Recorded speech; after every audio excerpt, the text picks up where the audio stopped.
Es un placer darles la bienvenida a otro martes de Detrás de la Historia. Gracias por acompañarnos por la pantalla de Canal 10, Aerocable Digital y por supuesto sumarse al 3447-430-429, dejar mensajes, inquietudes y por supuesto acompañarnos en esto que queremos, bueno, de a poco, desde el revisionismo también, conocer un poco más de lo que se programó mucho tiempo durante los libros y se han dejado muchos datos. Por eso el licenciado Ricardo Honecker nos regala este espacio. Siempre es un placer darte la bienvenida, saludarte y sobre todo felicitarte porque, bueno, las entregas anteriores tuvieron excelente repercusión y también despertó el interés de la gente preguntando, consultando y dejando varios temas que hoy los vamos a tratar porque en sí tenemos diversidad de puntos para comentar de nuestra Argentina y de nuestra historia, como por ejemplo el lenguaje. ¿Qué tal, Ricardo? Hola, ¿qué tal? Un placer estar nuevamente acá por Canal 10, en este espacio que me han brindado, al cual estoy por supuesto muy agradecido y también saludar a todas aquellas personas que siempre nos mandan mensajes por privado, que se comunican, que nos hacen algún comentario, sugerencia con respecto al programa. La verdad que todo es bienvenido. Siempre la idea de esto es tratar de ir mejorando de a poco, de ir sumando y justamente una de las cosas que me ha pasado por ahí en la calle es gente que me ha preguntado por algunas curiosidades que tenían que no tenían que ver precisamente con algún personaje en particular, sino con cosas de nuestra historia. Entonces pensé también que como un modo de hacer un programa distinto y descontracturado, vamos a hablar de algunas curiosidades de la historia. La realidad es que son muchas, tendremos que hacer varias partes, pero vamos a tomar el programa de hoy para hablar un poquito de todo. Bien. Por supuesto, ¿no? Y agradecer, como decía Ricardo, la gente que deja sus mensajes, sus saludos, Villa Elisa, Ubajay, Pronunciamiento, Lieve, Concepción del Uruguay, y también, por supuesto, los amigos que se van sumando. Y además, Jorge Ucharenko, un punto de aparte especial para él porque está muy comprometido con el programa, le gusta muchísimo Ricardo y además ha dejado mensajes, espera los links. Por eso te quiero comentar que 2 entregas las vas a encontrar ahí en Pietromedia IDP para la gente que no vio ediciones anteriores, que se acerque a este canal de YouTube para poder tener acceso al mismo. Y además hay mucha gente que forma parte de esta producción. Ricardo, vamos a contar que está Emiliano en lo que es edición, Julieta detrás de cámara y demás. Agradecer la dirección de Daniel Pietroboni y Lisa Pietroboni que permiten llevar detrás de la historia. Pero también contarte que se nota que hay mucha de la historia que no es fácil ni sencilla encontrar, porque en la propia edición, cuando tenemos que editar este material y mostrar en la imagen algún que otro tema que vamos tocando, no se encuentran. Claro.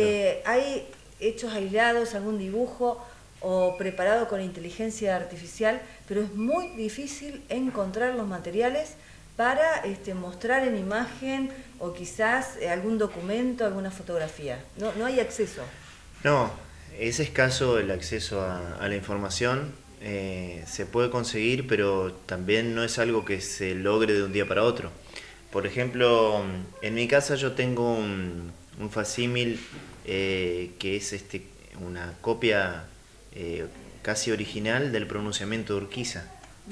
Y ese pronunciamiento de Urquiza que hizo aquel 1 de mayo, que es tan conocido, no tiene muchas copias. Un facsímil de eso lo he conseguido después de estar muchísimo tiempo buscando, así que lo tengo guardado como un tesoro, porque es lo más cercano al original que escribió aquella vez Urquiza, y hay 2 solamente, tengo entendido, en la provincia. Uno está en un museo y otro lo tengo yo, pero lo que quiero decir es, para lograr llegar a eso, o sea, me llevó muchísimo tiempo.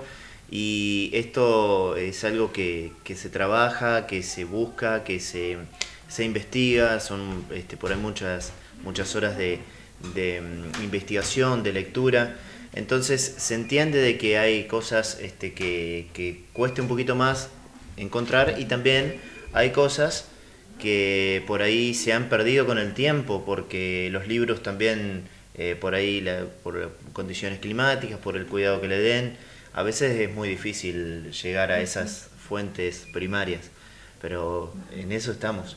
Nosotros que estamos, por ejemplo, en el periodismo, nos gusta a veces cuando investigamos un tema, buscar tener, como dice él, el material, tener ese documento, e incluso desde la producción, ese micrófono y demás. Me imagino que tu gran logro como investigador, licenciado en esto, revisionista, es también obtener este tipo de documentos, este tipo de fotografías. Debe ser un gran tesoro para vos.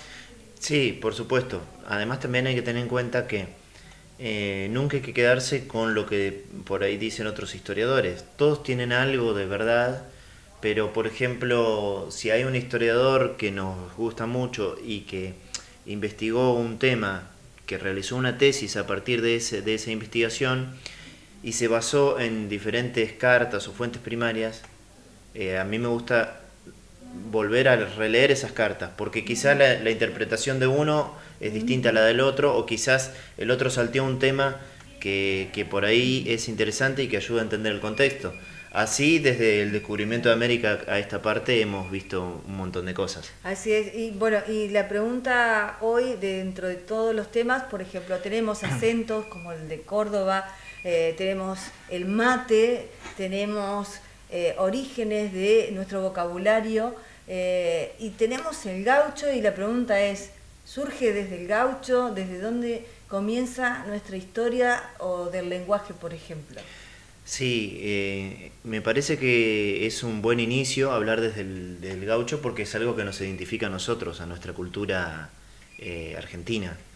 Y el gaucho, hay que decirlo, que tiene mucha influencia también del paisano, del campesino árabe, que adopta un poco en principio, de esa vestimenta.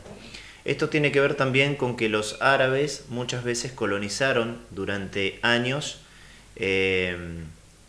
todo el territorio español, es decir que durante 8 siglos los árabes colonizaron a los españoles, bastante de esa cultura árabe quedó en España y bastante de esa cultura española vino hasta aquí. El origen del gaucho se puede decir primero desde la palabra. Hay dos acepciones. En el estado de Río Grande del Sur, que es Brasil, al gaucho se le dice gaullo, que algunos historiadores toman esa palabra como en la transformación lingüística para decirle gaucho aquí en Argentina.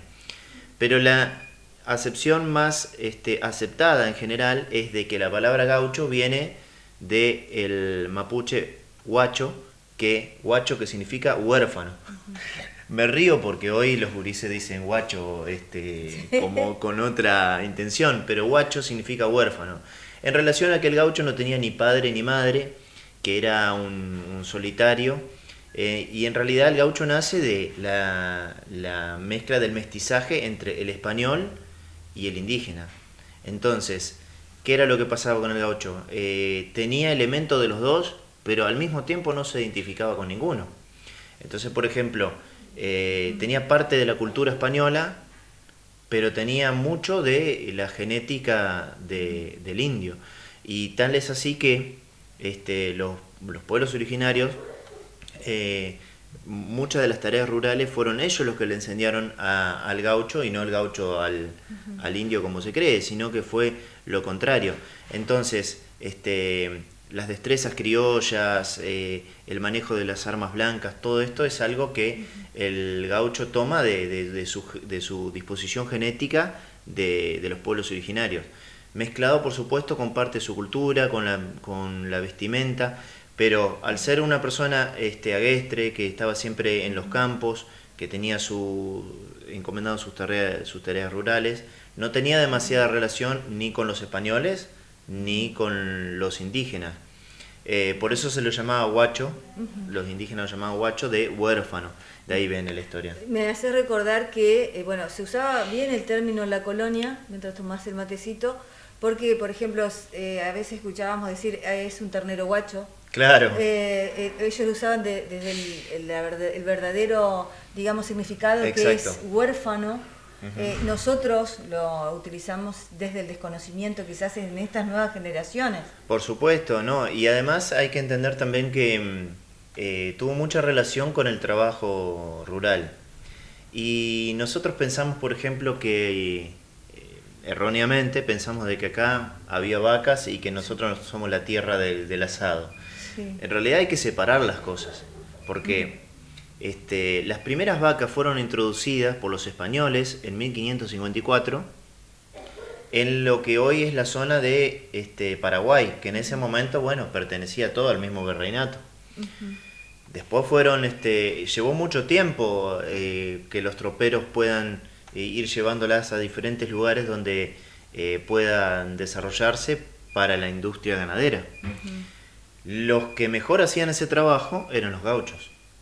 Entonces, ahí se fue esparciendo un poco también la cultura gaucha de la crianza de animales, de las tareas rurales y demás.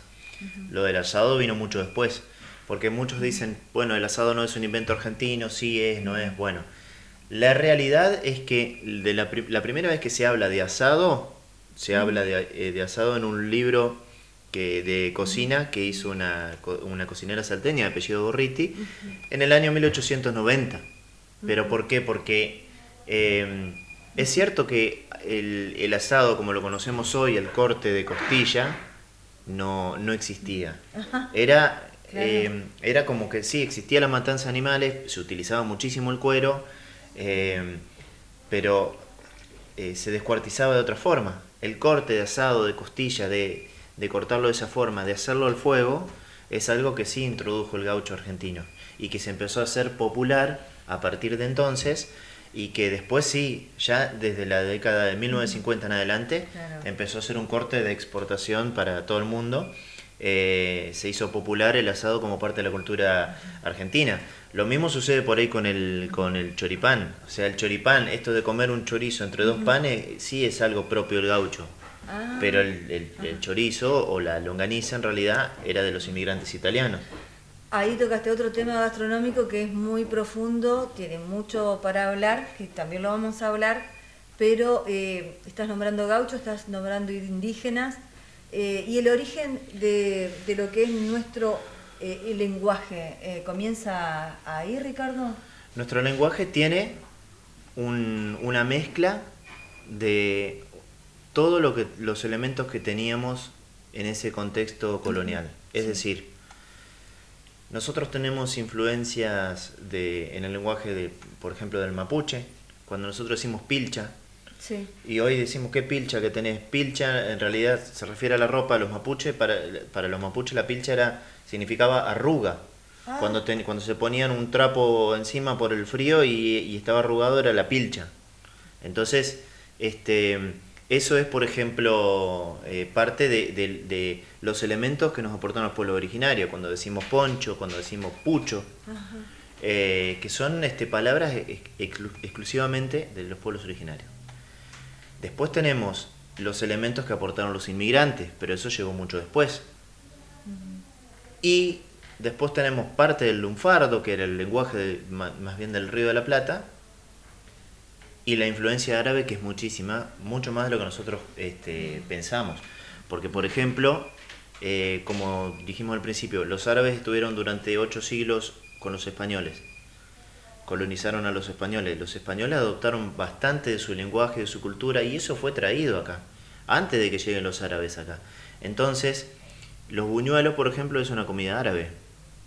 los buñuelos Sí, es árabe. buñuelo. Ajá. El buñuelo es árabe y en realidad por ejemplo, se decía puñuelo en la etimología árabe. Bueno, esto de mojar un buñuelo con miel es algo típico árabe.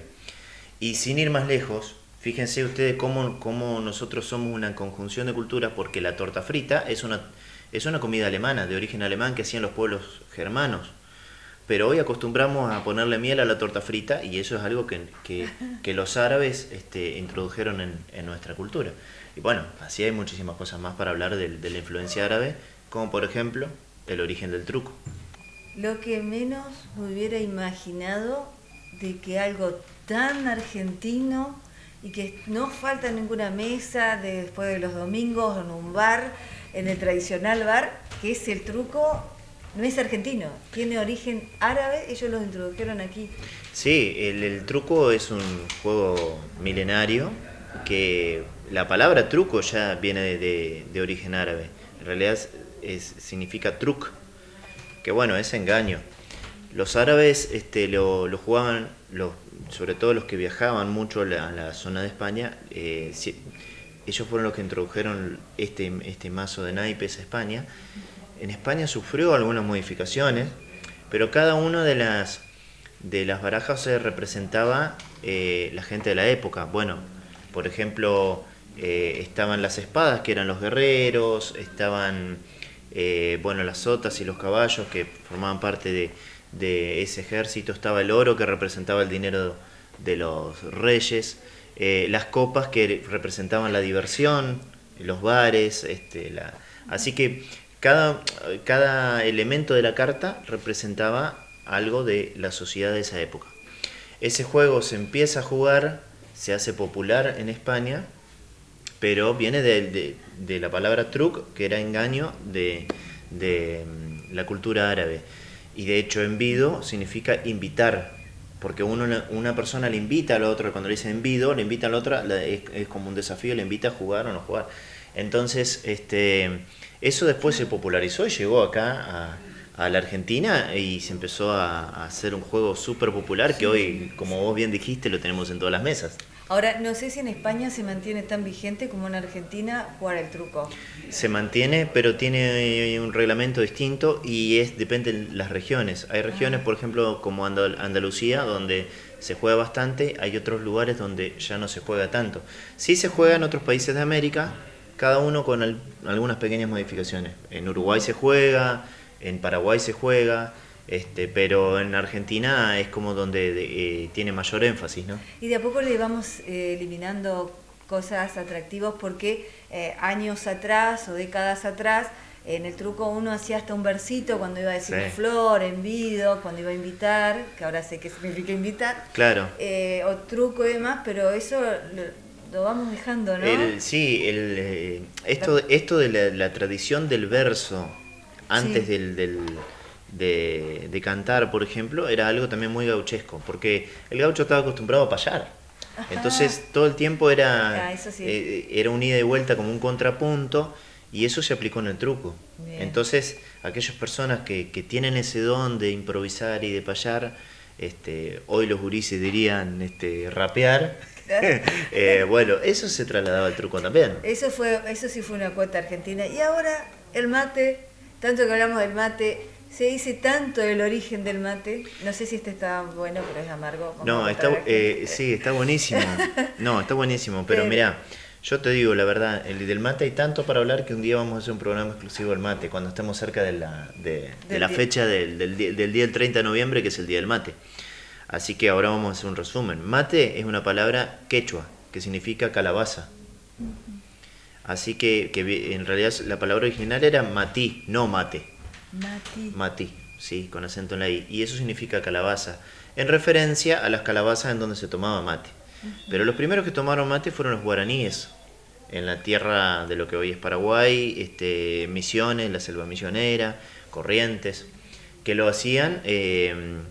Ellos tenían a la planta de yerba mate como una planta muy poderosa, a la cual le tenían mucho respeto, que sentían que se le había enviado a los dioses.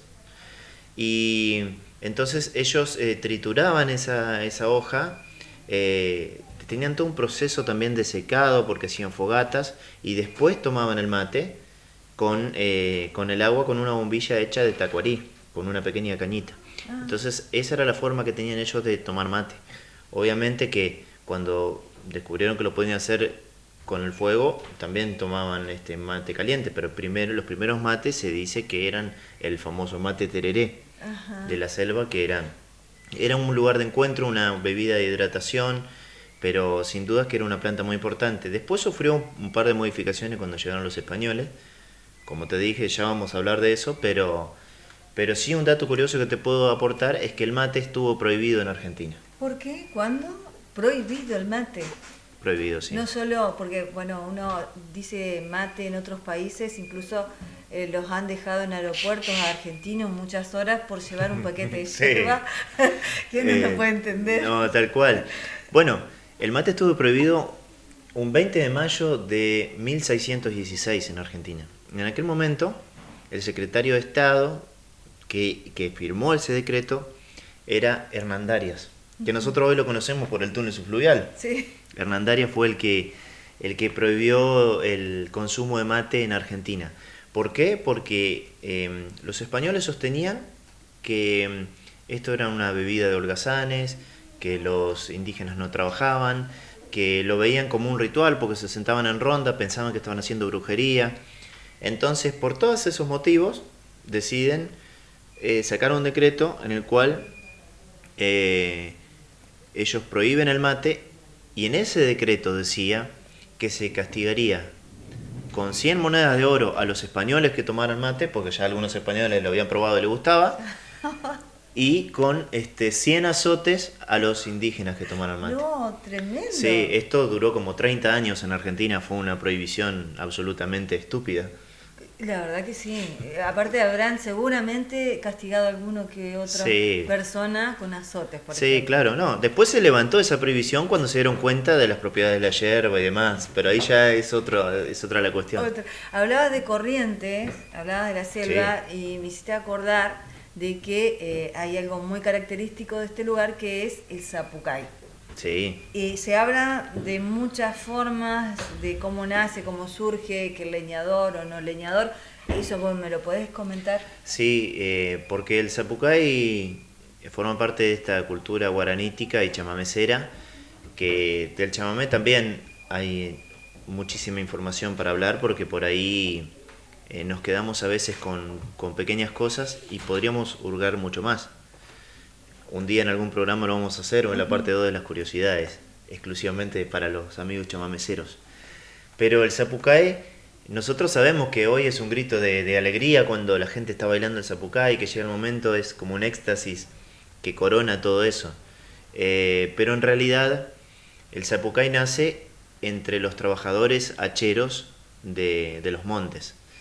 Cuando los mandaban a talar árboles gigantescos, pensemos que no tenían motosierra, era todo con herramientas caseras y hachas que habían fabricado ellos. Entonces podían estar mucho tiempo tratando de talar un árbol. Cuando talaban ese árbol y se iba a caer, en el momento en el cual el árbol se empezaba a inclinar, ahí era cuando tenía que dar aviso a los demás que estaban cerca con un zapucay para que todos se corran y nadie salga herido ni lastimado. Entonces de ahí surge el zapucay, que era un grito de prevención y al mismo tiempo un grito de alegría, porque después de estar horas y horas hachando un árbol gigantesco, pensemos en un monte o en la selva misionera, era la alegría de terminar con esa labor. Entonces de ahí nace el zapucay. Esos mismos hacheros eran los que iban a la bailanta a bailar ese chamamé, y que después, como una expresión de alegría, llevaron ese mismo zapucay al baile. Así que de ahí surge. ¿Y después le hicieron algunas modificaciones? Sí, después. ¿Le hacían soniditos distintos? Sí, después hay. Eso también, lo de las modificaciones surge porque. Como el chamamé se fue viralizando en diferentes lugares, surgió como una sana competencia en cuanto al zapucay, para decir, bueno, el zapucay de acá se diferencia del zapucay de allá. Ajá. Es lo mismo que pasa con el chamamé, que tenemos el chamamé sirirí, el chamamé cangüí, el chamamé maceta. Así que de todo eso ya también vamos a hablar en algún programa, pero sí, el zapucay es precisamente otra palabra de origen guaraní que se asentó acá, como tantas otras, ¿no? Así. ¿Está bien el mate, la agüita, todo? Está perfecto, con la montañita y todo. Así que agradezco a la gente de Agua Polarito porque es muy linda el agua, y también la gente de Las Leñas, que la yerba que nos ha recomendado anda muy pero muy bien. Así que muchas gracias, para este programa lo necesitábamos. Así que no Totalmente. quería. Y la pilcha, como decías, que significa arruga. Sí, arroba. Bueno, la pincha de Natalia Modas en este caso, así que le mandamos un beso grande. Vos sabés que te escuchaba y cómo se va modificando con el paso del tiempo el lenguaje, no para bien muchas veces. Obvio. Y la pregunta también es, ¿hay algunas palabras que a vos te gustaría reivindicar o decir, la estamos tachando como mala palabra y en realidad el significado era positivo, era bueno? Sí, sin dudas hay dos palabras sobre todo que utilizamos a diario y que vale la pena hacerle justicia porque hasta a uno a veces, más ahora acá en televisión, le da un poco de pudor nombrarlas, pero vamos a decir que no estamos hablando mal, ¿eh? Estamos hablando de boludo y pelotudo. Son dos palabras que se originan en la guerra de la independencia del Río de la Plata, en la cual se forma un ejército muy precario. Ese ejército no contaba con las armas que tenían los ejércitos que venían de Europa. Entonces, muchas de esas armas eran armas caseras. Y dentro de esas armas caseras estaban las boleadoras, y después había otras que eran como unas boleadoras más grandes que ya tenían casi forma de pelota, que tenían una lanza, un tiento como para agarrarlas y revolearlas, y entonces el ejército se formaba en tres filas. Adelante iban los pelotudos, que eran los que tenían las pelotas con el tiento. En la segunda fila iban los lanceros, y los lanceros tenían unas lanzas hechas de forma artesanal, y a lo último iban los boludos, que eran los que tenían las boleadoras. Entonces, lo que pasaba es que cuando enfrentaban al ejército, primero iban los pelotudos con las pelotas. Estos pelotudos iban y golpeaban al enemigo con el tiento y con la pelota gigantesca.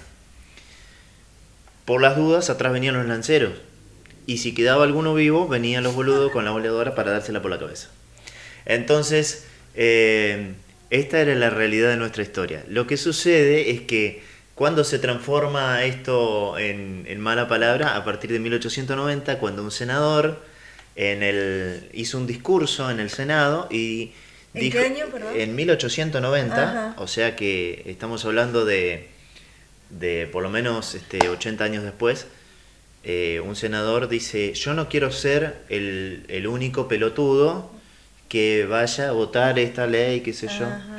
Como diciendo de que El lancero, el que va adelante. el que iba adelante con esto y quedaba expuesto. Claro. Entonces, a partir de ahí se empezó a popularizar la idea de, ¿vieron lo que dijo el tal senador? Dijo que el pelotudo que va adelante, ¿sí? Porque él no quería quedar como el infeliz que vaya a votar esa ley de aquel entonces, y el único que vaya al frente, que se manda al frente, etcétera.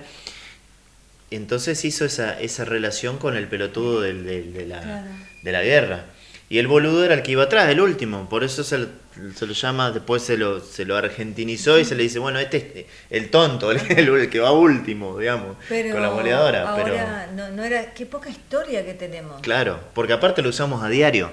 Y es más, el 27 de junio, que fue el otro día, era el Día Nacional del Boludo. Ujú. De la persona que iba adelante con la boleadora para Sí, el ir que al iba frente. tercero, pero ¿sabes por qué es el Día del Boludo? Porque iba tercero. claro, iba tercero, pero era esto fue una ocurrencia que se viralizó y que después se declaró que el 27 de junio en Argentina es el Día del Boludo, en relación al 27 de junio de 1806, Ujú. que fue cuando en aquel momento nosotros intentamos negociar con Inglaterra cuando vinieron las invasiones inglesas, y algunos, no todos, porque los gauchos, como ya vimos en otra oportunidad, los gauchos de Güemes, por ejemplo, le hicieron frente, tomaron un barco, etcétera.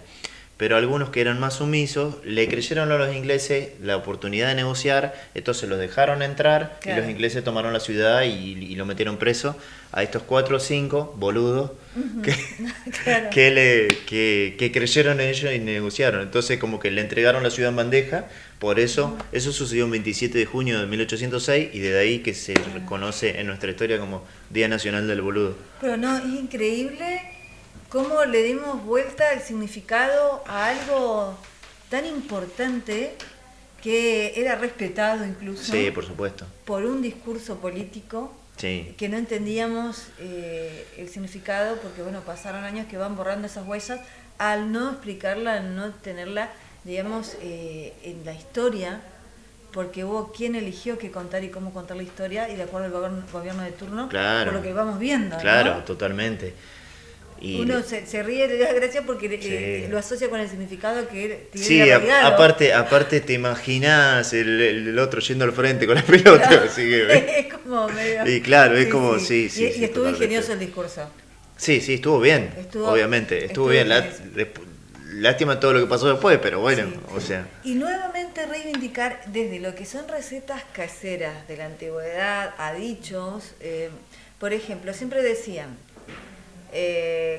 panza llena, corazón contento, sí. Cerebro feliz, y hoy la ciencia, la medicina ha demostrado que el segundo cerebro está en el estómago y que de acuerdo a la alimentación es la sustancia química que va al cerebro, el comportamiento humano e incluso cómo va a estar de ánimo. Claro. Total. O sea, yo estoy completamente de acuerdo con eso. Y vaya, si es importante la gastronomía, sí. Y también cómo nos inventamos o nos apropiamos de inventos o otros se adjudican los inventos. Por ejemplo, la milanesa napolitana, que es una gran pelea de decir que Italia es el creador de la milanesa napolitana, por ejemplo. Claro.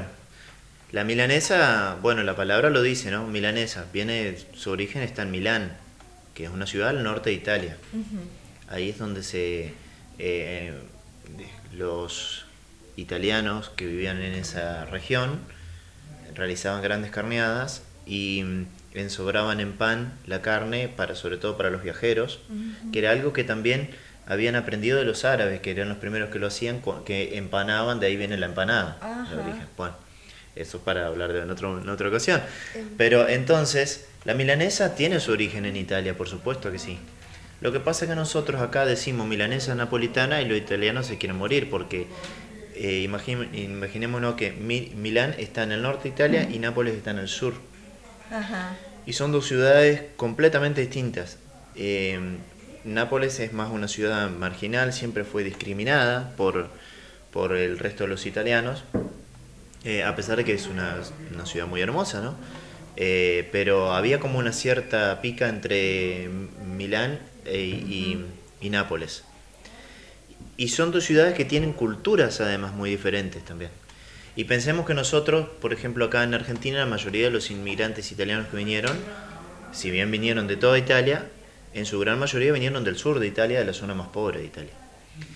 La milanesa napolitana es un invento argentino, porque no existe esto. Nosotros decimos, bueno, dame una milanesa napoletana, ponele queso, jamón, tomate.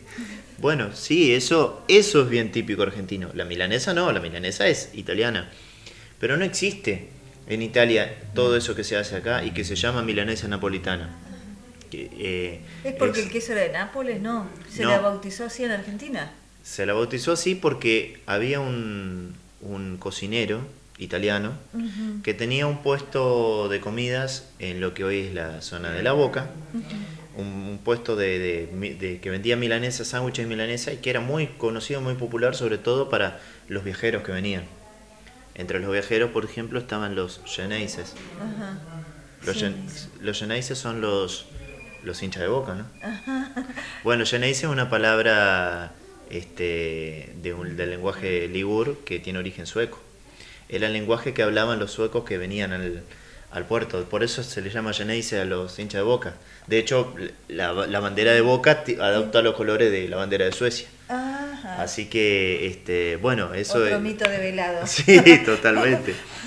Bueno, entonces la idea surgió que un día habían llegado muchos viajeros, tenían muchas milanesas para preparar, este cocinero, y se le quemaron.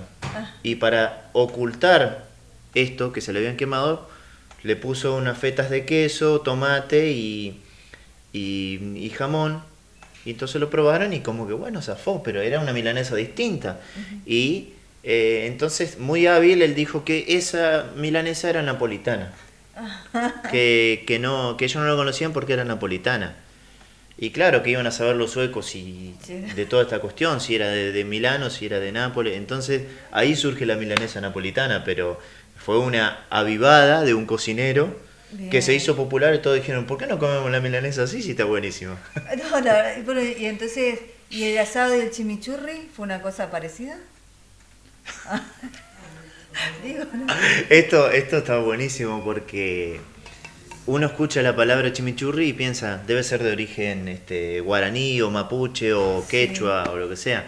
Y en realidad lo que sucedió con el chimichurri es algo hasta casi gracioso, porque en la época en la cual vinieron los ingleses y trazaron todas las vías del ferrocarril y empezaron a trabajar con eso y fueron un poco los encargados de todo lo que sucedió desde 1870 en adelante, estos mismos ingleses fueron comprando diferentes campos y en esos campos tenían muchos empleados que eran precisamente los gauchos.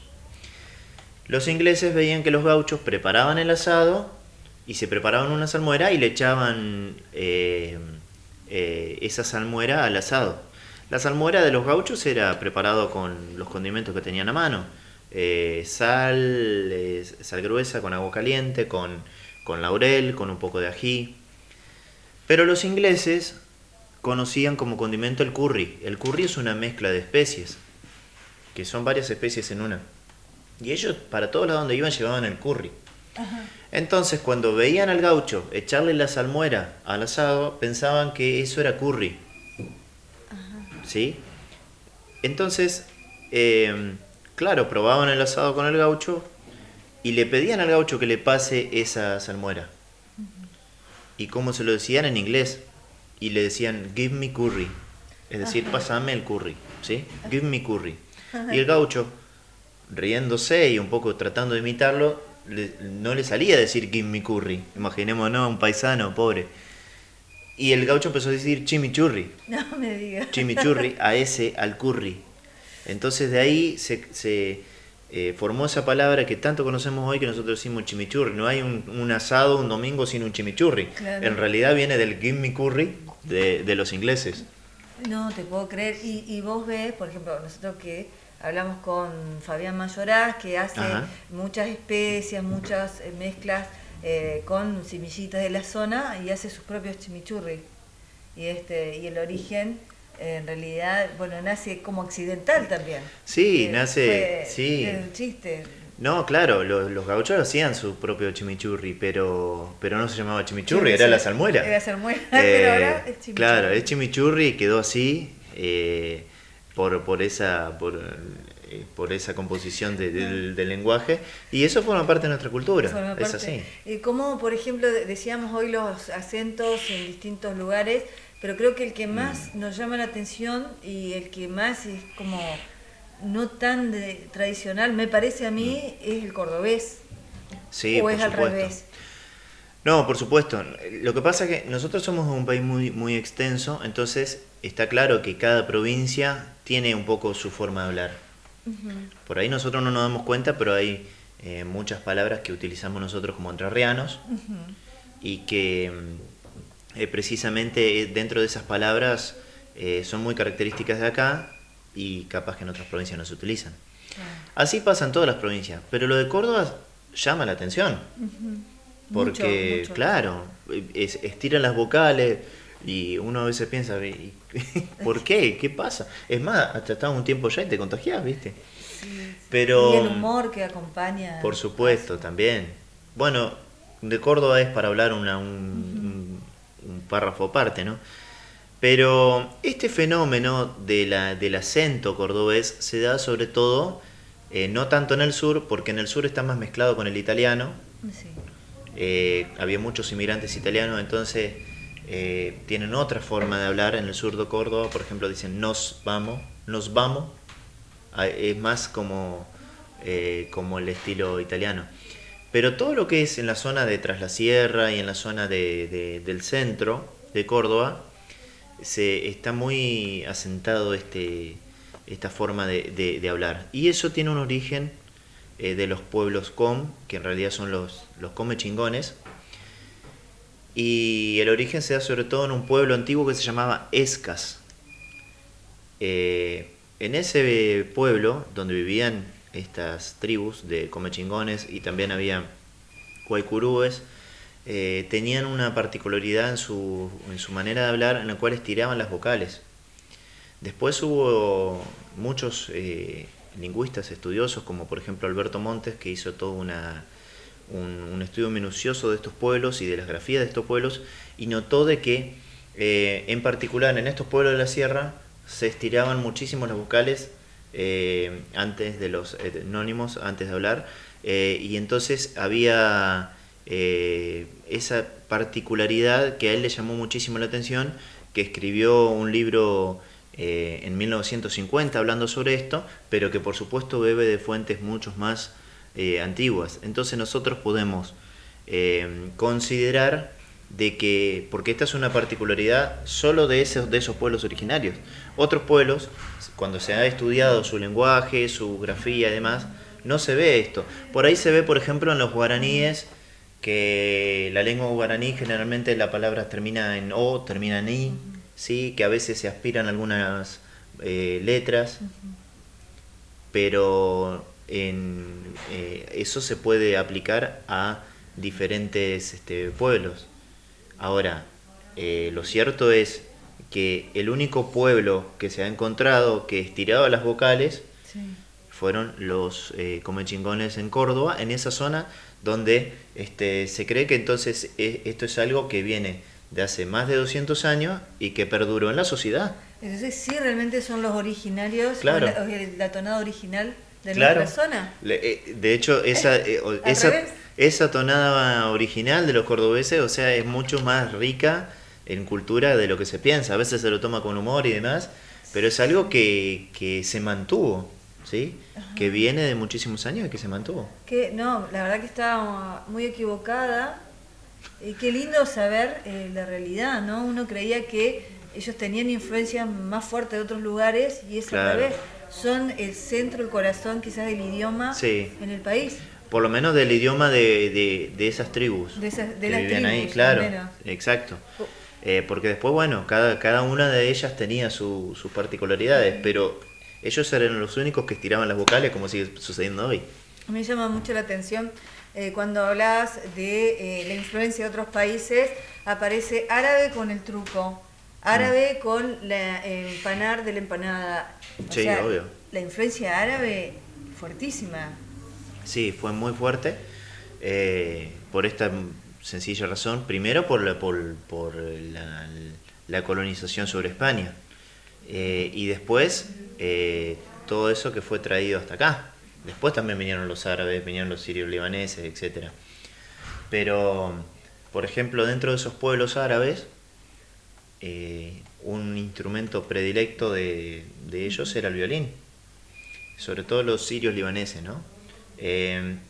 Y cuando vinieron inmigrantes sirios libaneses, fueron enviados a la zona de Santiago del Estero, por el calor, por el clima, pero porque iban a tener mejor adaptación a esos lugares. Y en esos lugares llevaron consigo su cultura.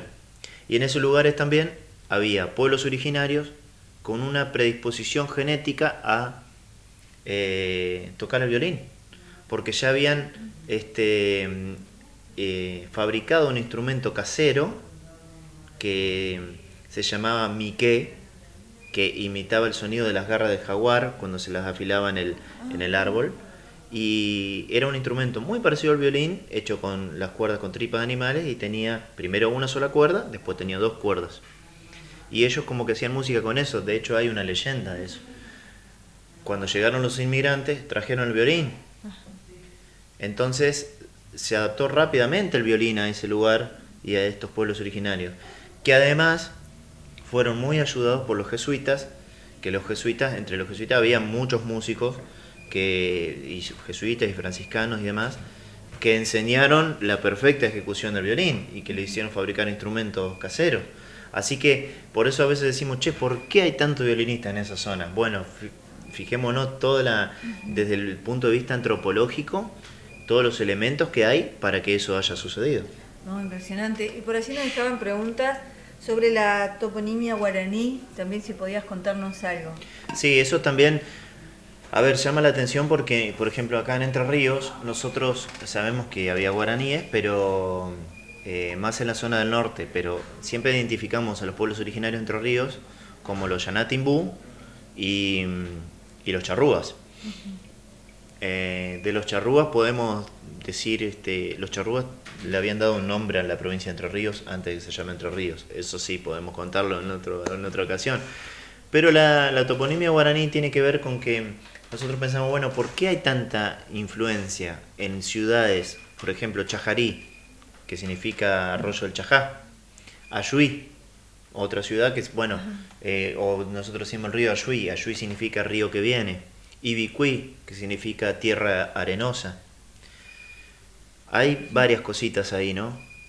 Y entonces, cuando hablamos de eso, nos preguntamos, ¿por qué si no estaban acá, si no era la presencia más fuerte de la guaraní, por qué tenemos tanta toponimia guaraní en nuestra provincia? Ni hablar en Corrientes, porque ahí, sí, bueno, es como algo más común. Pero tiene que ver con la fuerza del lenguaje, es decir, los guaraníes tenían... su lenguaje era un lenguaje más fuerte, un lenguaje universal, un lenguaje que predominó, como pasó por ahí con el quechua. ¿Sí? El quechua era el lenguaje universal de los indios, de los incas, y si bien había cada uno de los aymará, los tobas, cada uno tenía su lenguaje, se comunicaban entre ellos con el quechua. Así sucedió con el guaraní. Funcionaba como vía de comunicación de varios pueblos originarios. Fue un lenguaje que predominó y que entonces se enraizó sobre todo en algunos lugares que nosotros vemos hoy por hoy en tantas cosas que vemos a diario, como Ibirapitá. El árbol Ibirapitá significa madera colorada y también es de origen guaraní. Pero el guaraní aparte es una lengua que se ha extendido muchísimo, porque pensemos que los guaraníes en un momento, tupí y guaraní, que eran dos hermanos, separan la raza, algunos van al norte de Brasil, otros van al sur. Entonces, nosotros encontramos mucha toponimia guaraní también en toda la zona de Brasil, en ciudades como Itaicorá, por ejemplo, etcétera. Así que bueno, todo esto tiene su origen también y bueno, es para hablar largo y tendido. Sí, la verdad que sí. Quiero mandar un saludo muy especial a los descendientes afro que están en la ciudad de San José y que hace un tiempo se le está dando una inclusión y un protagonismo bastante imponente, al menos en nuestra zona, desde lo culinario. Han hecho encuentros en donde estaban comidas típicas no solo de Suiza, no solo de Italia, sino también de corrientes árabes y descendientes afro. Por allí conocí a Gladys Nascimento, que le mando un abrazo grande, te mando sus saludos, sus respetos. Y sería lindo, como para cierre de este micro de hoy, hablar un poquito también de la influencia afro, sobre todo en Argentina, ¿no? Sí, vamos a reivindicarlo porque, como ya dijimos por ahí en otras oportunidades, en otras emisiones, la cultura afro fue como olvidada, parece como que nunca existió en la Argentina. Y en realidad sí existió, muchos de ellos fueron diezmados, fueron mandados al ejército, recibieron malos tratos. Pensemos, por ejemplo, que la esclavitud se abolió en Argentina recién en 1853, a partir del general Urquiza. Pero muchos de ellos sirvieron como esclavos durante muchísimos años. Y sin embargo, nosotros tenemos muchísima influencia afro, porque una de las cosas que podemos mencionar que tenemos a mano es las palabras. Nosotros decimos milonga. Y milonga significa palabreo, es de origen bantú y significa palabreo. Y cuando pensamos en la milonga, en el gaucho con la guitarra, sí, haciendo una milonga, una payada, eso es el palabreo. O anda con tu milonga a otra parte, se solía decir. Sí, por supuesto. También lo mismo pasa con el tango. El tango se lo considera música nacional para mí esto es subjetivo, está mal, porque yo creo que es la música rioplatense, eso es un mito. Porque en realidad Argentina es tan diverso que todo forma parte de la música nacional. La chamarrita, el chamamé, la chacarera, y el tango es uno más de ellos. ¿Sí? Exacto. Entonces, el tango es algo bien rioplatense, pero saliendo de ahí no es tanta la influencia a nivel nacional. Claro. La chacarera, por ejemplo, o el chamamé tienen más repercusión y más influencia que el tango. Dentro del país, pero fuera del país es el tango por la repercusión que se le ha dado.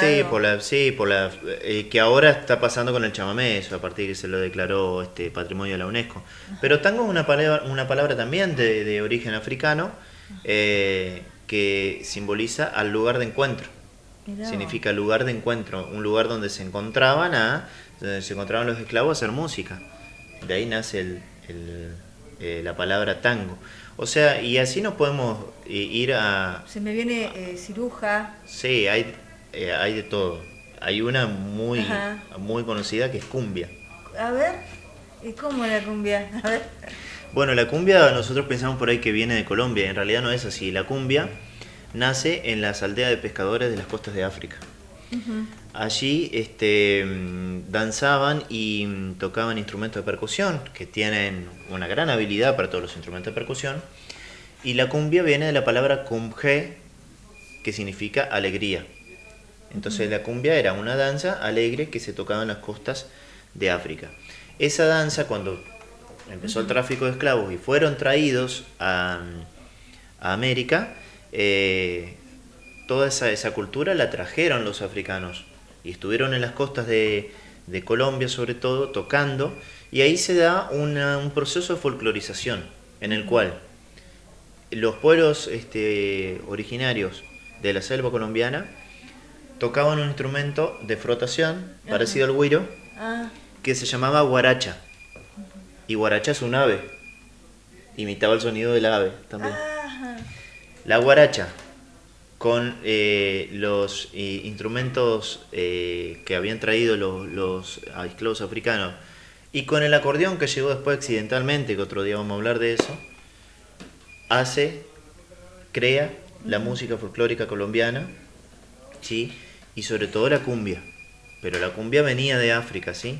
Después, gracias a Colombia, se hace popular en todo el continente. Claro. Pero la palabra cumbia es de origen africano, significa alegría. Y es más, cuando esa danza se descontrolaba, cuando esa danza ya era su momento de éxtasis, ¿sabes cómo se llamaba? No. Quilombo. Entonces, quilombo significa alegría desmedida. Por eso cuando nosotros decimos esto es un quilombo, quilombo es una palabra de origen bantú que significa alegría desmedida. No. La verdad que uno va hablando con vos y se va enterando de muchas, digamos, palabras que tienen su significado, que estamos muy equivocados, claro. Incluso al uso de hoy en día. ¿Y qué te hace pensar como historiador, como revisionista, de estas cuestiones del uso que tenemos hoy del lenguaje? ¿Qué te provoca? ¿Qué te sugiere? ¿Qué recomendarías? Bueno, a mí me apasiona investigarlo, pero además también encuentro de que esto tiene buena aceptación en las personas, porque parece siempre que ofrecen resistencia cuando le vas a hablar un poco de historia, y en cambio cuando se abordan estos temas pasa que hasta el que no le interesa la historia termina diciendo, mira qué bueno, no sabía eso. Sí. Entonces yo creo que este tipo de cosas tenemos que hacerlas populares, tenemos que transmitir estos conocimientos, tenemos que conversarlo. Me parece que todos tienen derecho a saber. Después cada uno ve qué hace con ese conocimiento, pero el conocimiento no está de más. Yo creo que es algo súper interesante y hay muchísimas cosas más para charlar que lo vamos a dejar para otra emisión. Para otra emisión. Y Ricardo, me gustaría saber si ya podemos adelantar qué tema podríamos para la próxima proponerle a la gente que está del otro lado, que reiteramos las gracias por acompañarnos siempre. Sí, por supuesto. Vamos a hablar del 9 de julio porque ya estamos ahí con la fecha. Un poquito pasadito quizás. Un poquito pasado, pero es algo que merece hablar porque también hay mitos y verdades de lo que sucedió el 9 de julio y creo que es un buen momento para hablar de eso. Mitos y verdades del 9 de julio, titular para la próxima entrega.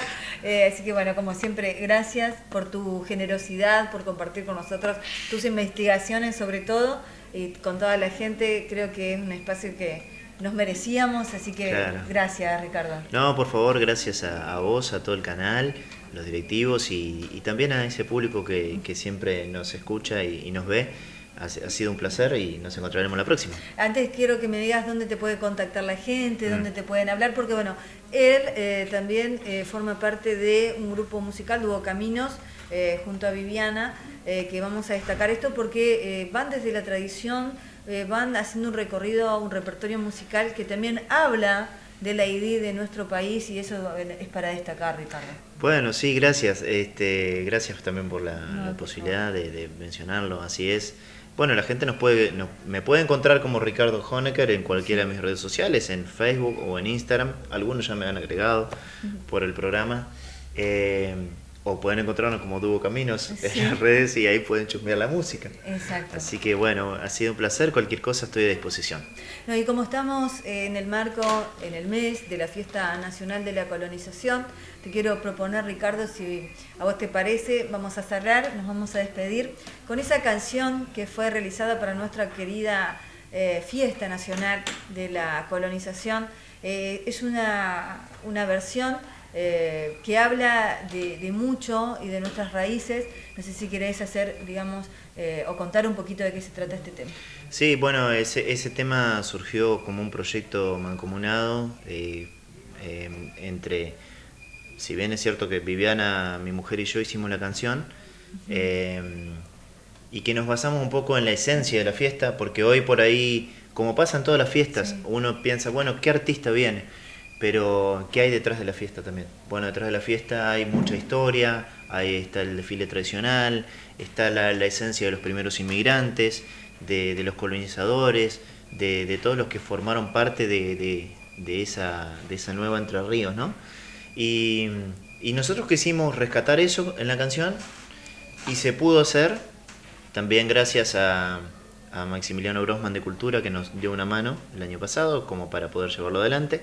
Fue grabado acá en San José con nosotros, pero con músicos invitados también, como Gustavo Ibarra, por ejemplo, que aportó su guitarra, y bueno, y sobre todo la participación especial del Coro Municipal de Niños a cargo de Macarena Gómez Delgado, a quien le mando un saludo enorme y le agradezco también por su humildad y su colaboración con nosotros.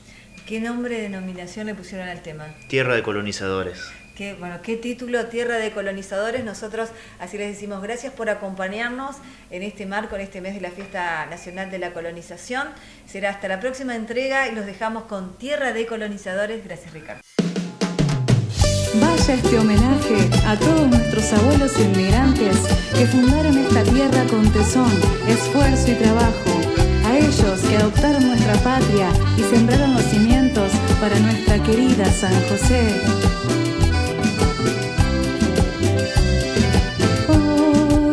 Yo quiero cantarte, déjame evocarte, querida San José. Tierra de colonizadores, grandes trabajadores, querida San José. Sueño que soñó Urquiza y se volvió semilla que fue a florecer. Ciudad de mil maravillas, con esfuerzo y trabajo no para de crecer. Hoy voy a homenajearte con esta simple canción,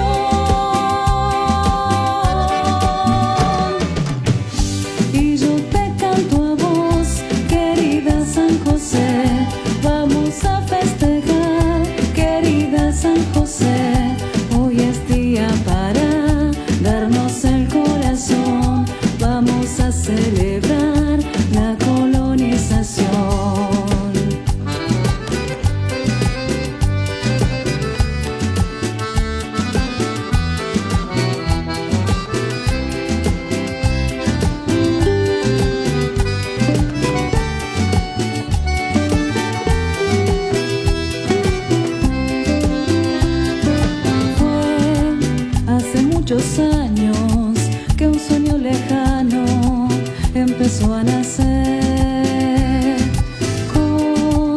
suizos y saboyanos, algunos italianos y Alejo Peiret. Juntos esta tierra labraron y pusieron sus manos con amor y bondad. Y su alma entregaron, dándole a este suelo mucha prosperidad. Hoy voy a homenajearte con esta simple canción.